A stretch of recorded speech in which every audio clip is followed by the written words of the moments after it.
Ramaphosa fears the EFF-led shutdown on Monday may spark violence and looting. The party is protesting rolling blackouts and is calling for President Cyril Ramaphosa's resignation. But government says it's confident there will be no shutdown. Minister in the presidency, Mngomezulu, even accused the EFF of engaging in illegal regime change. Let's speak to political analyst now, Bheki Mngomezulu. Mr. Mngomezulu, good morning and thank you very much for your time.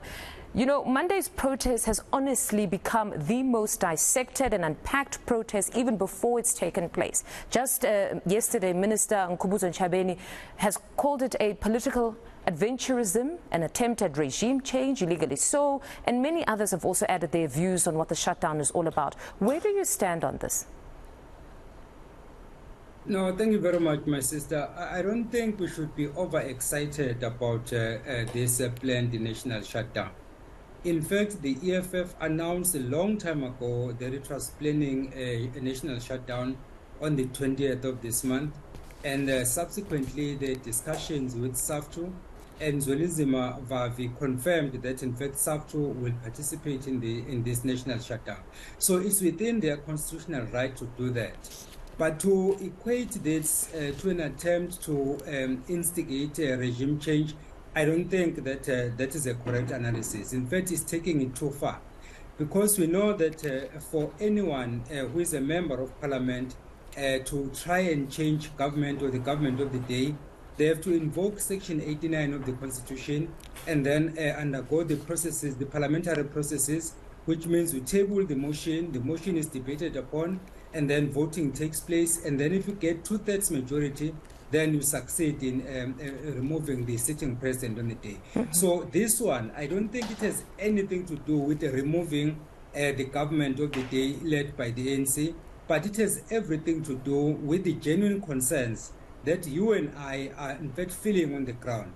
But whether then the manner of doing it is the correct one, that's a different story altogether. But the concern is a genuine. I do want to talk about this as an effective tool, perhaps yes or no, protesting. But before we get to that, on just the regime change, I mean, yesterday I listened to Mr. Malema on 702 in the evening, speaking to my colleague JJ Tabane there, and he stated that it's not just a protest. This is in fact them launching a campaign for the broader call for the president to eventually step down. So, and he went on to remind South Africans that you would remember that it was not only through a ballot that we have seen perhaps presidents step down, because there was pressure and the former president Jacob Zuma stepped down eventually. It was pressure from opposition. So is this not what we're seeing happening now? I don't think so, because as I say, the EFF is the third largest party in parliament. And the party knows what needs to happen if we want to remove the sitting president. The reason why former President Thabo Mbeki was recalled, and the reason why former President Jacob Zuma was recalled, was not because of Section 89 being invoked, in which case they would have lost all the benefits that accrue to the president or to the former president. But the reason why they were recalled is because their own political party, that is the ANC, forced them and then said, if you don't resign, we are going to put a vote of no confidence. Then, of course, that was going to succeed. And there were several occasions when opposition political parties had tried to remove those presidents, that is, President Mbeki and President Zuma, but they were not successful. But if we confine ourselves, apologies for interjecting, but if we confine ourselves to at least the former president, Jacob Zuma, in that instance, you say the political party recalled him. But what prompted that? Because there's been an argument, long-standing one, that it was the pressure from opposition that prompted the party itself to decide to recall him. No, if we confine it to one one causal factor, then we'll be missing the point. It was a combination of factors. There are people within the ANC who did not like the former President Zuma remaining in office for their own reasons, and they wanted a chance for them to do that. So when this so-called pressure then came from opposition parties and from other members of the public, they capitalized on that and then they ousted him. And then that is why I'm bringing in both former President Zuma and former President Thabo Mbeki, because the reason why they were removed was not because of Section 89, was not because of pressure from the opposition, but it was because of internal political dynamics within the ANC. So for as long as the current leadership of the ANC is happy with their president, although the general public is not happy, But if they are happy, he's not going anywhere. Only when they decide that they don't need him also, then they will force him to resign, because he will have no choice. They will recall him, and then he will have no choice but to resign. Then on protest itself, this form of a protest, some have posed the question around whether protest is the most effective tool to deal specifically with load shedding and unemployment. Where do you stand on this one? Because it's been the subject of much debate as well. Some saying, yes, if you've tried everything else, parliamentary inquiries, you've gone to the courts, perhaps it is the right way to do it, while others said no. Tomorrow, or beyond just the protest itself, we would still have load shedding. Where do you stand on that? No, protests are necessary, because if you, like you just correctly pointed out, here we're talking about a party that is in government, but it is frustrated by the internal processes. Then it goes out there to the public. In fact, if anything, this protest should have been waged by the normal citizenry, people who don't sit in parliament. They should be the ones, in fact, who organize the strike and say, we send you to parliament, we have load shedding, we are not doing anything to change the status quo, we are talking to you, you are not listening to us, then we are going to the streets. Then political parties that are on the opposition benches would then join that strike. But in this case, it's very interesting, because it is the EFF that is organizing the protest out of frustration. They are saying that they've tried everything, operating within the confines of the law in parliament, to no avail, and then they are resorting to this protest as a last resort, basically. So basically it's frustration. But to answer our question directly, yes, protests are the way to go, because our politicians don't listen to the general public. Have the courts not also been effective? Because when we look at this load shedding matter, when the UDM and others brought that matter to court, they actually gave us a concession from the president, or at least a window into his views around governance, because in his answering affidavit, he went on to state and remind us of the three spheres of government, and that's where we got that very famous quote that it isn't his responsibility to provide electricity, but that of municipalities. So aren't we seeing the courts also assisting in this respect? No, our courts are failing us. I've said this point several times and I've become notorious for it, but I will still say it anyway.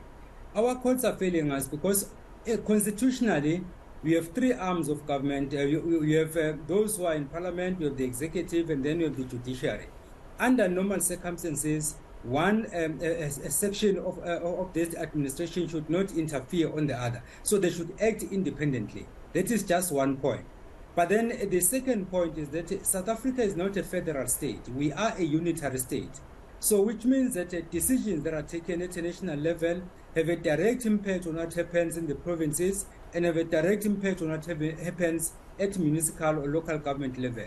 So therefore, the president was not absolutely correct in saying that he has nothing to do with the provision of electricity. He might be saying that in the sense that there is ESCOM, which is a state-owned entity which answers to government. And therefore, he might have a point and say he's not personally responsible for that, but directly or indirectly, he's responsible because the laws that govern this country are not taken at a municipal level, are not taken at a provincial level, they are taken at national level. So there is no way then you can stand on the side and say, I have nothing to do with this. That one, in my view, was not correct. Then to the security cluster's response, some are saying they're creating unnecessary alarm and that there's been many other political parties that have protested. They haven't seen that type of a briefing that we saw yesterday, while others have actually welcomed the communication and assurance from them that all is under control. Where do you stand on that? You know, my sister, if you have a volatile political situation, and you are smart, you don't take petrol and go to an inferno and say you want to extinguish the fires. If you do that, we are making the situation worse than it already is. Right now, we have a volatile situation whereby load shedding is causing havoc in the country. Appliances are being destroyed, jobs are being lost, and the list goes on. So this is a genuine concern. And then we have a political party in the EFF organizing people to say we are marching against this. Then you organize a security class and say, on the day, we will be on high alert. What for? If you do that, in fact, you should do it secretly and then organize all your security forces and say, guys, you'll be deployed here and there, and just to make sure that the strike goes on smoothly. But don't go public and announce that we are ready for any commotion, because you are provoking people could otherwise have staged a calm protest, but now we are provoking them, and they might end up doing things they did not plan to do. So for me, I think it was unwarranted. It's okay to convene that meeting. It's okay to put an alert, but do it secretly. It's just like the state security going to the media and telling you what their plans are for protecting the country. It can't be. You do those things, but you do them in a clandestine manner. But it's a bit of a catch-22, honestly, on that one, because you have those citizens that want to hear from the security cluster, that sometimes even want to hear from the president that they are safe, that it's okay to go to work on Monday, or it's not okay. So what happens in that instance? Because it seems you are silent, you move silently, you're criticized. You come out and assure us to a certain extent, you're also criticized. You know, my sister, why other countries are safe? It's because they don't go to the media to talk about things of security. They discuss these things secretly, and then they dispatch their arsenals and they position them in strategic positions. When people decide to go to work and then somebody interrupts them, you only see the security cluster through their actions and not through what they say. Because by and large, what we have seen in South Africa, people are good at talking, but they fall short when it comes to action. So rather keep quiet and do the right thing within the confines of the law than announce that you are going to do anything and everything to protect the citizenry. Once people get hurt, and then they will come back and say, but you promised us that you are going to protect us. Rather do it within the confines of the law and do it without announcing it. So that is my point. Not to say that they mustn't do their job. They have to. That is what they are employed to do anyway. Professor, thank you very much for your insights this morning. That's political science professor at NMU, Bheki Mngomezulu.